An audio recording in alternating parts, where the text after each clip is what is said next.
वहीं देश के अन्य राज्यों की तरह ही राजस्थान में भी कोरोना का संक्रमण बढ़ने लगा है। पिछली बार जब कोरोना का संक्रमण फैला था तब चूरू के सरदार शहर के रहने वाले अमरचंद पवार मास्क मैन के नाम से सुर्खियों में आए थे, क्योंकि अमरचंद पवार ने अपने परिवार के साथ मिलकर कोरोना की पहली और दूसरी लहर में लगभग 40,000 मास्क घर पर बनाकर मुफ्त में बांटे थे। एक बार फिर से पवार परिवार कोरोना के बढ़ते मामलों को देखते हुए कोरोना से बचाव के लिए मास्क बनाने में जुट गया है। ये ऐसे में ये जानने की उत्सुकता बढ़ती है कि कोरोना काल में दवाओं और मास्क की बढ़ती कालाबाजारी के बीच इस परिवार को कहां से प्रेरणा मिली कि बिना किसी की आर्थिक मदद के 40,000 मास्क बनाकर बांटने का काम किया गया। और अब जब कोरोना के मामले फिर से बढ़ने की खबरें आ रही हैं तो वे फिर से मास्क बनाने में क्यों जुट गए हैं।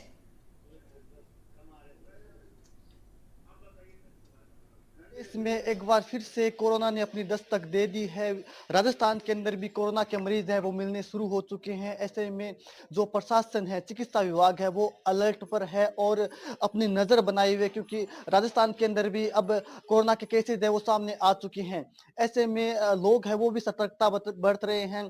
चूरू जिले के अंदर एक मार्क्समैन नाम से प्रसिद्ध हुए थे अमरचंद पवार, जिन्होंने पहले और दूसरे कोरोना काल के अंदर 40,000 के करीब मास्क बनाए थे और निःशुल्क इन मास्कों को वितरित किया था। जैसे ही अब कोरोना ने प्रदेश में दस्तक दी, इसी के साथ इन्होंने फिर से मास्क बनाना यहाँ पर शुरू कर दिया है। ये अमरचंद पवार का परिवार है, दोनों दंपति हैं वो अब मास्क बनाने में जुट गए हैं, क्योंकि इनके पास भी अब लोगों के फ़ोन आने लगे हैं कि क्या हमें मास्क मिलेगा? तो ऐसे में एक बार फिर से ये दंपति है वो सक्रिय हो चुका है। हम अमरचंद जी से ही बात करते हैं, जिन्हें लोग मास्कमैन के नाम से भी जानते हैं। सर, एक बार फिर से आप मास्क बनाने में जुट गए हैं। पहले और दूसरे कोरोना काल के अंदर भी आपने मास्क बनाए थे। फिर से कोरोना की ने राजस्थान के अंदर दस्तक दे दी है, क्या कहेंगे? जब से ये कोरोना का दूसरा वेरिएंट आया तब से लोग घर पर और दुकान पर मास्क लेने के लिए आ रहे हैं और ज़्यादातर बच्चों के लिए मास्क ले जा रहे हैं, क्योंकि बच्चे स्कूल जाते हैं। तो मैंने सोचा चलो कोई दिक्कत नहीं है, फिर से हम मास्क बनाते हैं।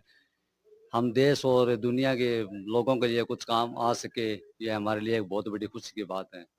पहले और दूसरे कोरोना काल के अंदर आपने कितने मास्क बनाए थे? कहाँ-कहाँ वितरित किए थे? मैंने पहली और दूसरी लहर में 40 से 50,000 मास्क निःशुल्क वितरण किए थे और स्कूलों में जहाँ भी आम पब्लिक जहाँ-जहाँ मुझे लगा यहाँ ज़रूरत है, वहाँ मैंने निःशुल्क वितरण किए।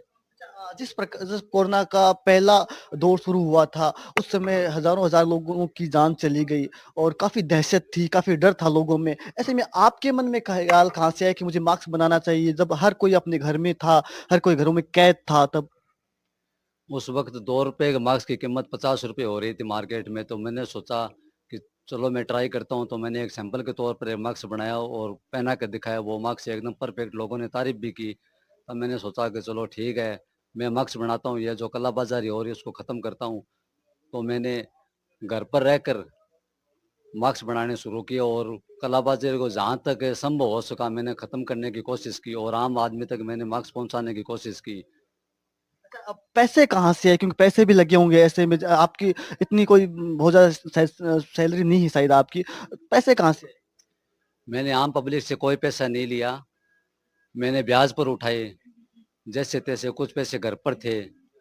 मुझे चाहे कुछ भी करना पड़े, लेकिन मैंने निःशुल्क मास्क वितरण किया और मास्क का काम जारी रखा जब तक कोरोना खत्म नहीं हुआ। और अब ये दूसरी लहर आई है, अब अभी मास्क मास्क की माँग बढ़ने लगी है, तो मैंने सोचा चलो मास्क बनाते हैं। जिला स्तर पर या उपखंड स्तर पर या फिर प्रदेश स्तर पर कहीं सम्मान हुए, आप सम्मानित हुआ?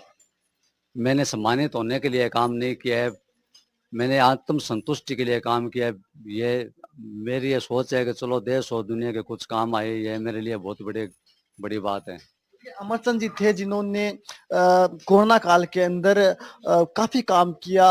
अपने इन कहा तो यहाँ तक जाता है कि इन्होंने अपने पैसे ब्याज पर लिए और उसका ब्याज आज तक भर रहे हैं, लेकिन उन्होंने देश के लिए काम किया। लेकिन ये विडंबना ही है कि इस प्रकार के लोगों को सम्मान नहीं होता है, उपखंड स्तर पे सम्मान नहीं हुआ, जिला स्तर पर भी सम्मान नहीं, सम्मान होना चाहिए था। उनकी धर्मपत्नी भी है। मैडम, फिर से आप भी काम में जुट गए हैं। पहले कोरोना काल में भी हमने देखा था आपने काम किया था। फिर से काम कर रहे हो। फिर से तो ये महामारी फिर से आ रही है, तो हम दोनों मिलकर ये काम कर रहे हैं और जो भी है, जो मास्क नहीं खरीद सकते, वो हमसे आकर लेते हैं और पूरे बास के सभी स्कूलों में हमने मास्क वितरण किए थे और अब भी कर रहे हैं हम दोनों मिलकर। पहले कोरोना काल के अंदर, दूसरे कोरोना काल के अंदर काफ़ी मास्क भी आपने बनाकर बाँटे। लोगों ने भी आपकी तारीफ़ की, अच्छा लगा? जी, बहुत अच्छा लगा। ये तो समाज सेवा है और हमारे मतलब हम खुद सिलाई का काम करते हैं, हमारे लिए इतना मुश्किल काम नहीं है और हम दोनों मिलकर काम कर रहे हैं घर पे। निश्चित रूप से दंपति है वो कोरोना के अंदर काफ़ी काम किया। आप ऊपर देख पाएँगे तस्वीरें भी इन्होंने लगा रखी है कि जब इन्होंने पहले और दूसरे कोरोना काल के अंदर काम किया तब इन्होंने मास्क लगातार बाँटे। कुछ स्थानीय लोगों ने उनका सामाजिक संगठनों ने उनका सम्मान भी किया। ये वही तस्वीरें हैं कोरोना काल के दौरान की तस्वीरें हैं जब ये मास्क बाँटते हुए नज़र आए और प्रशासन को उनके कार्यालयों में जाकर इन्होंने मार्क्स दिए जिनका बदौलत इनका लोगों के अंदर काफ़ी सम्मान भी बढ़ा और आज इन्हें हर कोई मार्क्समैन के नाम से जानते हैं। हालाँकि जो इस प्रकार से नया वेरिएंट राजस्थान के अंदर आया है कोरोना का, हालाँकि प्रशासन का कहना है कि चिंता की बात नहीं है। घर पे आइसोलेशन में रहकर ही ये इससे बचा जा सकता है। लेकिन अमरचंद का जो परिवार है, वो सक्रिय हो चुका है और प्रयास कर रहा है कि कैसे भी हमारी ओर से अगर मदद की जा सकती है तो हम मदद करेंगे और ये मास्क बनाने में जुट गए हैं। एनडीटीवी के लिए चूरू से गजेंद्र सिंह।